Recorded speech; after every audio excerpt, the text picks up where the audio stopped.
J'ai réalisé cette vidéo pour vous montrer comment on peut corriger la perspective d'une image, d'un bâtiment, en utilisant quelques options du logiciel GIMP.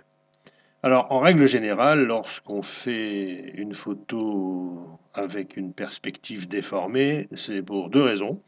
Soit pour un effet d'agrandissement d'un personnage, une photo en pied, ça c'est voulu, c'est ce que l'on souhaite. Ou alors, c'est parce que l'on n'a pas assez de recul pour faire entrer tout le bâtiment dans la photo. Et alors là, la solution que l'on trouve, c'est de se mettre accroupi et d'orienter l'appareil photo vers le haut, de manière à faire rentrer ce que l'on veut photographier, ici le bâtiment, la cathédrale de Metz, dans toute la photo. Alors c'est bien, mais le problème, c'est que tout est déformé. Et ça, bien souvent, quand on n'a pas l'habitude, on s'en aperçoit après.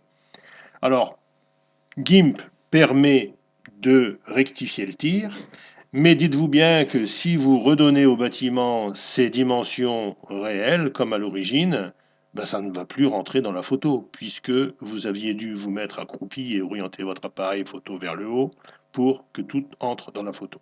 Donc, on n'arrivera pas à lui donner ses dimensions d'origine, mais on pourra faire quelque chose d'à peu près potable qui permettra donc de ne pas remarquer les défauts dus à la perspective. Donc là, quand on oriente un appareil photo vers le haut, eh bien on voit que on reporte un point de fuite dans le ciel. Le point de fuite, c'est le point d'intersection entre la droite, ici entre toutes les droites. Alors ici à gauche, on voit que la droite est penchée par ici. Là, à droite, les droites sont penchées de l'autre côté et on se doute bien qu'elles se coupent à l'infini là-bas dans le ciel. Ce point, qui se trouve en règle générale à l'horizon, ou alors dans le ciel si on arrive à trouver ce point d'intersection de toutes les droites ici, issu de ce bâtiment, ça s'appelle le point de fuite. Alors là, ce n'est pas un effet souhaité.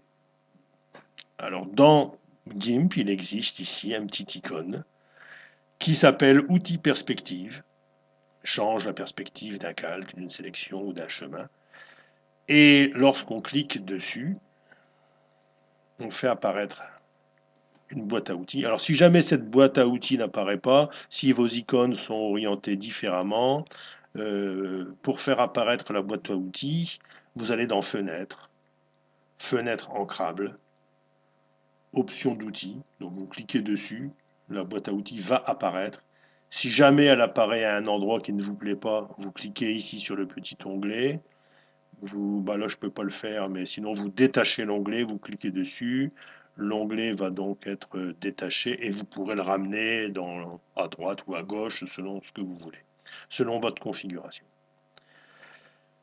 Alors, une fois que cette petite fenêtre est ouverte, option des outils, on maintient. Alors, vous pouvez faire des essais avec différentes interpolations. Bon, moi, je laisse cubique. Par contre, ajuster, on va rogner selon le même rapport.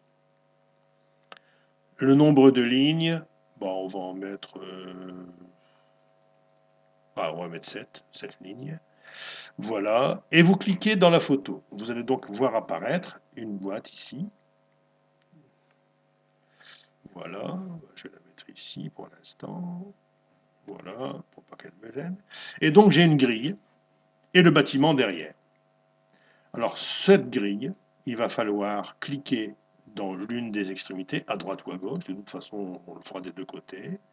Donc je clique sur celui de droite et je vais déformer ma grille. Alors veillez à toujours rester ici sur l'horizontale. Ne faites pas quelque chose comme ça, hein, parce qu'on va conserver la hauteur par rapport à la photo.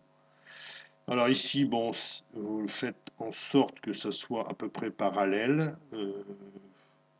Bon, ça a l'air d'être le cas là. De toute façon, on peut corriger par la suite. Alors, on va imaginer qu'ici, c'est bon. Voilà. Et on va faire autant de l'autre côté.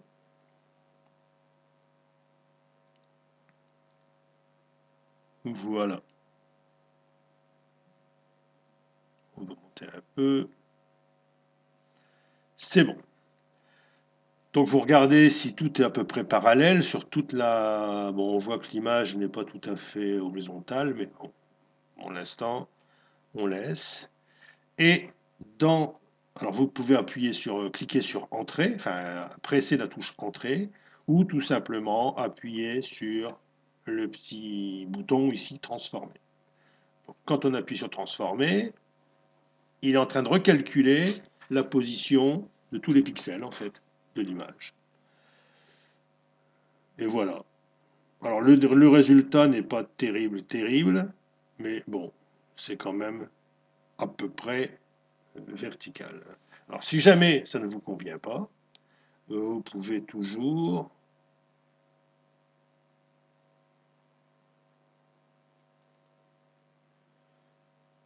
ici, on va modifier un peu. Voilà. Et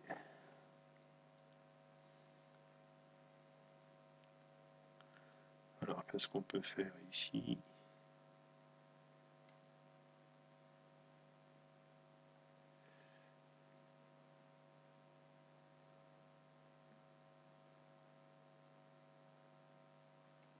Voilà.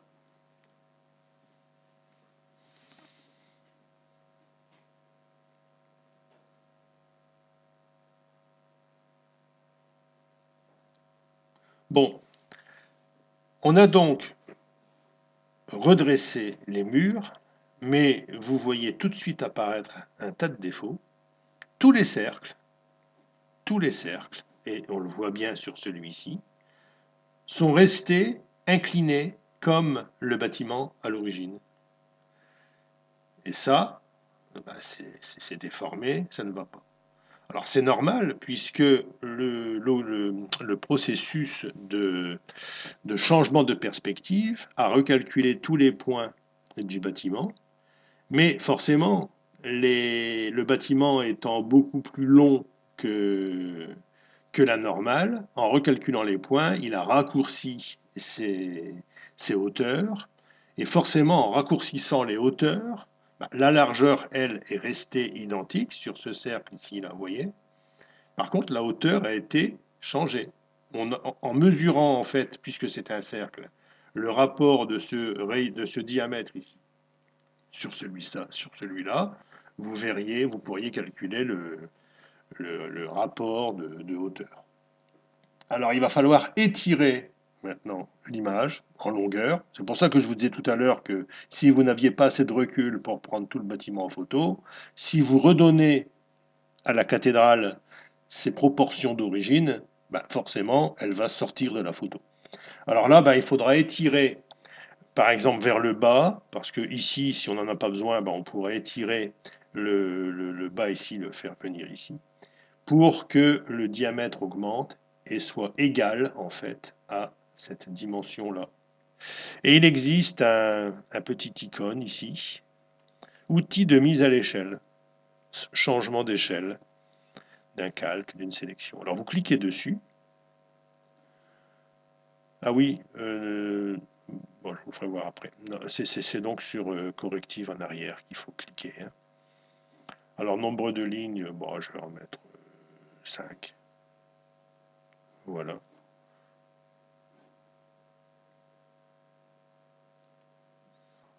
On va se mettre ici. Pour conserver quand même les petits bonhommes là. Pour ne pas les couper. Et là, je vais faire ça.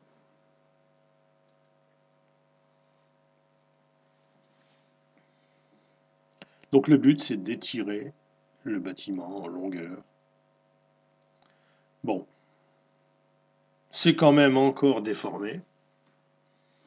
Hein, vous voyez, ça se voit bien ici. Hein. Là, ça se voit forcément. On peut réessayer. On peut réessayer. Mais, alors je vais annuler ce que j'ai fait. Voilà. Alors je vais, tiens, je vais cliquer ici dans conserver le rapport pour voir. Alors je vais donc faire ça.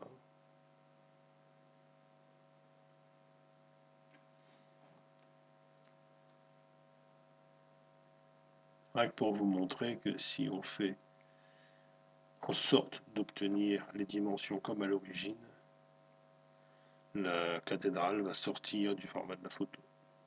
Bon, avec le fait de cliquer sur conserver le rapport, je ne sais pas ce que ça va donner. Et ben, ça donne que, en fait, ça fonctionne. On a presque réussi ici à faire un cercle. Mais forcément, si vous réussissez à faire un cercle, c'est aussi le signe que vous avez réussi à bien déformer l'image pour qu'elle corresponde à la réalité, à ce que vous voyez lorsque vous ne regardiez pas dans le viseur de l'appareil photo ou sur l'écran. Donc, pour pouvoir s'en sortir, il faut absolument travailler, sur l'onglet perspective, ici, travailler sur corrective arrière, rogner selon le même rapport et afficher le nombre de lignes qui vous voit bien. Si vous en mettez trop, vous ne verrez plus trop comment ça fonctionne là. Mais c'est la première étape de toute façon. Et la deuxième étape, c'est de travailler avec l'échelle pour étirer le bâtiment. Alors là, j'ai presque réussi à lui donner ses dimensions d'origine, mais il manque encore quelques millimètres. Je dirais qu'il manque au moins 3 ou 4 millimètres. Vous voyez ici, on voit que c'est déformé. Hein. Surtout celle-ci. Celle-ci moins, mais c'est le gros souci de déformer une image quand on veut la faire entrer quand on veut lui donner les proportions d'origine. Voilà.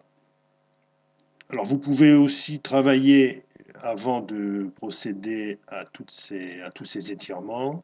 Vous pouvez aussi travailler avec GIMP ou avec Rothérapie, selon le logiciel que vous utilisez, pour remettre le toit, par exemple, à l'horizontale. Alors ça peut se faire avec l'outil rotation. Hein.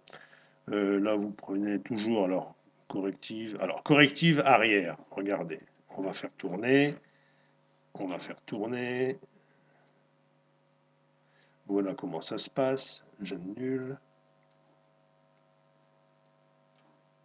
C'est ce qui se passe. Là, je vais cliquer sur normal avant et je vais faire tourner. Vous voyez, il y a une image derrière. Il y a une image derrière. Ce qui prête un peu à confusion. Alors voilà pourquoi on clique dans corrective arrière. Alors maintenant, si on veut, je vais mettre 3, 4, je vais mettre 4 lignes, voir ce que ça donne. Voilà. Alors,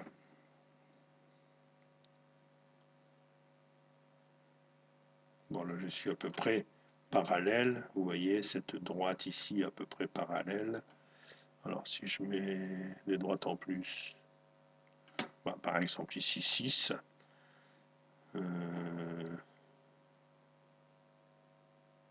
voilà. Alors évidemment, alors si je clique sur rotation, bah, je peux aussi appuyer sur entrée, hein. Ça va le faire. Bah, tiens, ça le fait pas. Alors je clique sur rotation. Tout dépend où se trouvait la souris, enfin où se trouvait le petit curseur quand vous appuyez sur entrée. Alors là, je vais remettre un peu d'équerre, mais bon, l'effet est totalement pourri, donc on va l'annuler. Mais voilà, vous avez vu que l'on peut rectifier un peu les dimensions d'une image en cliquant sur les icônes, je répète, perspective, puis échelle. Voilà, eh bien, bon amusement, travaillez bien à rectifier vos erreurs de prise de vue et rendez-vous sur un prochain tutoriel.